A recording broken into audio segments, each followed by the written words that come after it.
ఆంధ్రప్రదేశ్ రాష్ట్ర వ్యాప్తంగా విశ్రాంత జీవనం గడుపుతున్న వేలాది మంది పెన్షనర్ల మనసుల్లో ప్రస్తుతం ఒకటే ఆందోళన నిరంతరం అలజడి రేపుతుంది.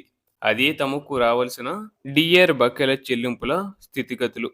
ఈ విషయంలో ప్రభుత్వం నుండి గాని, సంబంధిత ట్రెజరీ అధికారుల నుండి కానీ ఎటువంటి అధికారిక సమాచారం అందుబాటులో లేకపోవడం పెన్షనర్ల నిరీక్షణను మరింత భారంగా మారుస్తుంది. అయితే క్షేత్రస్థాయిలో ఉన్న కొంతమంది మిత్రులు మరియు ఉద్యోగ సంఘాల ప్రతినిధులు సేకరించిన సమాచారం ప్రకారం ఈ సమస్య ఎందుకు తలెత్తింది మరియు భవిష్యత్తులో ఎప్పుడు పరిష్కారం కావచ్చు అనే విషయాలను మనం అత్యంత లోతుగా తెలుసుకుందాం. ఇక పెన్షనర్లు తమ కష్టార్జితం కోసం ఇలా ప్రతి నెల ఎదురు చూడటం అనేది వారి వృద్ధాప్యంలో ఒక పెద్ద మానసిక ఒత్తిడికి కారణమవుతుంది. వాస్తవానికి జనవరి 14వ తేదీన సంక్రాంతి పండుగ సందర్భంగా ప్రభుత్వం ఒక విడత డిఆర్ బకాయిలను చెల్లించింది. కానీ విచారకరమైన విషయం ఏంటంటే ఈ సొమ్ము రాష్ట్ర వ్యాప్తంగా ఉన్న అందరూ పెన్షనర్లకు ఒకేసారి జమ కాలేదు. ఉదాహరణకు విశాఖపట్నం జిల్లాలోని సీతమ్మధార సబ్ ట్రెజరీ పరిధిలో ఉన్న సుమారు 14,000 మంది పెన్షనర్లకు ఇప్పటి వరకు ఒక్క రూపాయి కూడా అందలేదు. కేవలం విశాఖలోనే కాకుండా రాష్ట్రంలోని వివిధ జిల్లాల్లో ఉన్న మరికొన్ని ట్రెజరీల్లో కూడా వేలాది మంది పెన్షనర్లు తమ ఖాతాల్లో నగదు జమ కాక ఆశగా ఎదురుచూస్తున్నారు. అసలు మాకు డబ్బులు వస్తాయా లేదా అనే ప్రాథమిక సందేహం ఇప్పుడు ప్రతి పెన్షనర్ను వేధిస్తుంది. దీనికి ప్రధాన కారణం ఏంటంటే ప్రభుత్వం కానీ లేదా పెన్షనర్ల సంఘాల నేతలకు కానీ ఈ జాప్యంపై ఎటువంటి స్పష్టత ఇవ్వకపోవడమే. ఒకవేళ పలానా తేదీన అందరికీ జమ చేస్తామని ఒక అధికారిక ప్రకటన వస్తే పెన్షనర్లు నిశ్చింతంగా ఉండేవారు.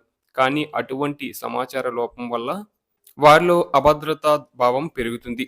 ఈ పెండింగ్ డిఆర్ బకాయిల చెల్లింపులపై ప్రస్తుతం మనకున్న ఆశ ఒకటి. రాబోయే మార్చి నెల, ఫిబ్రవరి నెలలో రాష్ట్ర అసెంబ్లీ బడ్జెట్ సమావేశాలు మరియు బడ్జెట్ అంకెల అప్లోడింగ్ ప్రక్రియ జరుగుతుంది.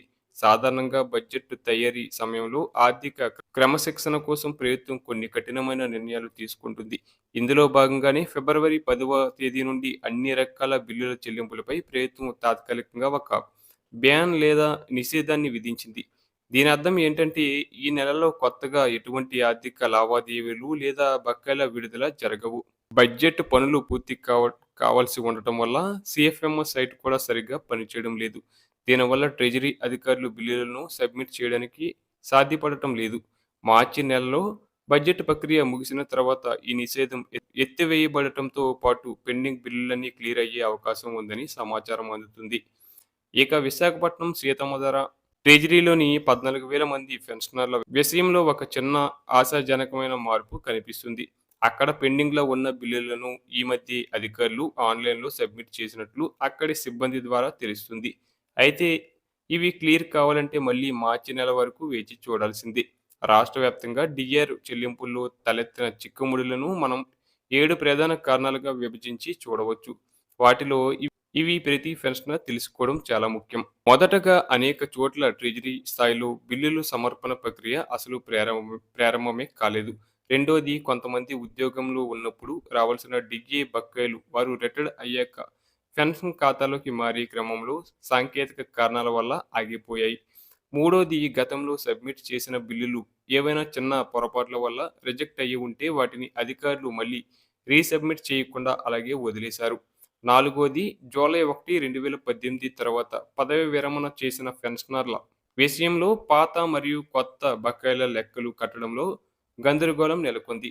ఐదవ దానికి కారణం ఏంటంటే అత్యంత బాధాకరమైనది, 2022 సంవత్సరం తర్వాత మరణించిన పెన్షనర్ల విషయంలో వారి బ్యాంకు ఖాతాలు క్లోజ్ అయ్యి ఉండటం వల్ల ప్రభుత్వం పంపిన డబ్బులు తిరిగి ట్రెజరీకి రిటర్న్ అయిపోయాయి.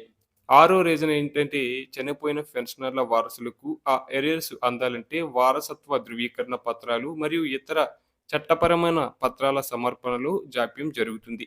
ఏడవది, ఇది అత్యంత సాధారణ సమస్య ఏంటంటే సిఎఫ్ఎంఎస్ పోర్టల్ వైఫల్యం. బిల్లులు పెట్టాలని అధికారులు ప్రయత్నించినప్పుడు సైటు మొరాయించడం వల్ల చాలా మందికి బకాయిలు అందకుండా ఆగిపోయాయి. మొత్తంగా చూస్తే పెన్షనర్ల కళ్ళ ముందే తమకు రావాల్సిన డిఆర్ బకాయిలు కనిపిస్తున్నప్పటికీ వాటిని అందుకోలేక వారు పడుతున్న ఆవేదన వర్ణనాతీతం. కొందరికి బ్యాంకు ఖాతాల్లో జమ అయిన సాంకేతిక సమస్యల వల్ల డ్రా చేసుకోలేకపోతున్నారు. మరికొందరికి అసలు జమే కాలేదు. ఈ సమస్యలన్నిటికీ పరిష్కారం లభించాలంటే మార్చి నెలలో బడ్జెట్ సమావేశాలు ముగిసిన వెంటనే ప్రభుత్వం ఒక ప్రత్యేక కార్యాచరణను ప్రకటించి పెండింగ్‌లో ఉన్న అందరికీ ఒకేసారి బకాయిలు అందేలా చూడాలి. అప్పుడే రాష్ట్రంలోని లక్షలాది మంది వృద్ధ పెన్షనర్లకు అసలైన ఆర్థిక భరోసా లభిస్తుంది.